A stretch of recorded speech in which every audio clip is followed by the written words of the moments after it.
A wealthy businessman came home early from a trip, only to catch his wife fooling around with another man by the pool. But he didn't confront them. Instead, he quietly slipped into the bedroom, where the messy scene sent his blood pressure through the roof. Still, he didn't say a word to his wife. Instead, he began crafting an elaborate plan for revenge. That evening, his wife came home and seemed a little surprised to see him. "Weren't you supposed to be back next week?" Mike didn't bother explaining. He just walked over, pulled her into a warm embrace, and whispered how much he loved her. I love you. I know. The moment she turned away, he raised a handgun and pulled the trigger without hesitation. The gardener outside heard the gunshot and rushed to the door to check. Mike fired 3 rounds through the window, sending the gardener scrambling. Then he moved his wife's body to a different spot, picked up the shell casings, wiped them clean, and tossed them on the floor. He threw his blood-stained clothes into a fire and washed every trace off himself. Once everything was in order, Mike didn't leave. He sat and waited for the police, or more precisely, for one person in particular. Sure enough, officers arrived shortly after, and Mike immediately requested a private conversation with an officer named Paul. That's right, Paul was the man sleeping with his wife.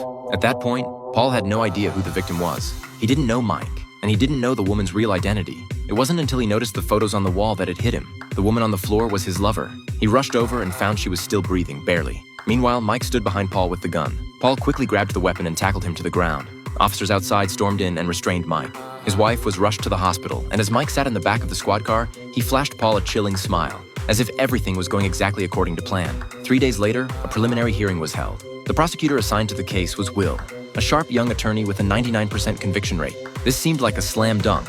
They had the murder weapon, and Mike had signed a full confession. The trial was supposed to be a formality, but then Mike made a series of moves that stunned everyone. He waived his right to a private attorney, insisted on representing himself, and demanded they skip the preliminary hearing and go straight to trial. Will found it a bit odd, but he was confident he could handle a case like this in his sleep. Then a phone call from a colleague stopped him cold.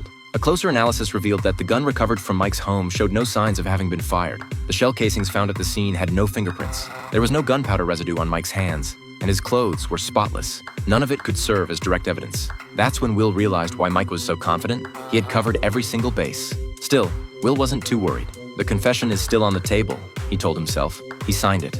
"I'll make it work." Before long, the trial arrived. Mike looked perfectly calm, even casually sketching on a notepad in the courtroom as if the whole thing had nothing to do with him. The proceedings began, and Will called his first witness, Mike's gardener. The gardener testified that between the time the shots were fired and the police arrived, no one entered or left the estate, making Mike the only suspect. Next came the second witness, Mike's wife's attending physician. Based on the bullet's trajectory and the severity of the injuries, the doctor concluded that Mike clearly intended to kill. His wife survived only by sheer luck, which constituted attempted murder. The judge then asked Mike if he had any objections to the testimony. Mike, still doodling away, casually said he had none. Finally, Will called his third witness, Officer Paul, the one who had arrested Mike. Now Mike sat up and paid attention. After Paul finished recounting the arrest, Mike immediately raised an objection. He rose slowly to his feet and declared that Paul had no right to testify because he'd been having an affair with Mike's wife. The courtroom went dead silent. Will was blindsided. Paul, furious, lunged at Mike and tackled him, which only proved Mike's point. Mike went further, claiming the confession had been signed under duress from Paul. Just like that, every piece of evidence the prosecution had fell apart, and the case was turned completely on its head. Will finally understood he was dealing with someone far more cunning than he'd expected. He couldn't afford to underestimate Mike any longer and had to start from scratch. First, he went to the villa where Paul and Mike's wife had been meeting and pulled the surveillance footage, but the images were too blurry to identify anyone. Then he searched Mike's office for anything useful, only to find that Mike had anticipated this too. Right on schedule, Mike called and mocked him, declaring that Will would leave empty-handed. Frustrated but out of options, Will headed to the hospital and tried reading books aloud to Mike's wife, hoping to wake her so she could testify. But the doctor delivered a devastating blow. The brain damage was too severe. She was almost certainly never going to regain consciousness. A vegetative state was the best-case scenario. With the final trial just a day away, Will's last hopes crumbled. He was at a complete loss. That's when Paul approached him with a proposal. He could arrange for someone to provide false testimony, guaranteeing a conviction. Will refused on principle, but seeing the woman trapped in a vegetative state, knowing the real killer was walking free, it started eating at him. After agonizing over it all night, he handed the fabricated evidence to his assistant and told her to act on his phone signal during the trial. Yet his conscience wouldn't let him go through with it.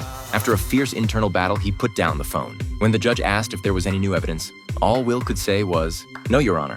With no other choice, the judge declared Mike not guilty of attempted murder and released him in open court. The case was closed. It was the first defeat of Will's career.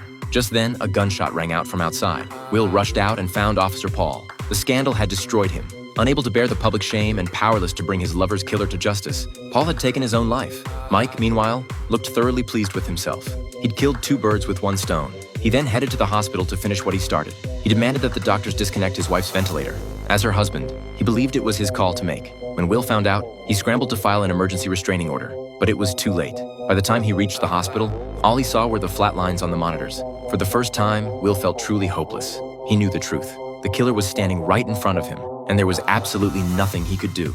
The case sent Will into a long spiral. Then one day, a random incident gave him an epiphany. A colleague accidentally grabbed the wrong phone because they had the same model. That tiny detail made everything click.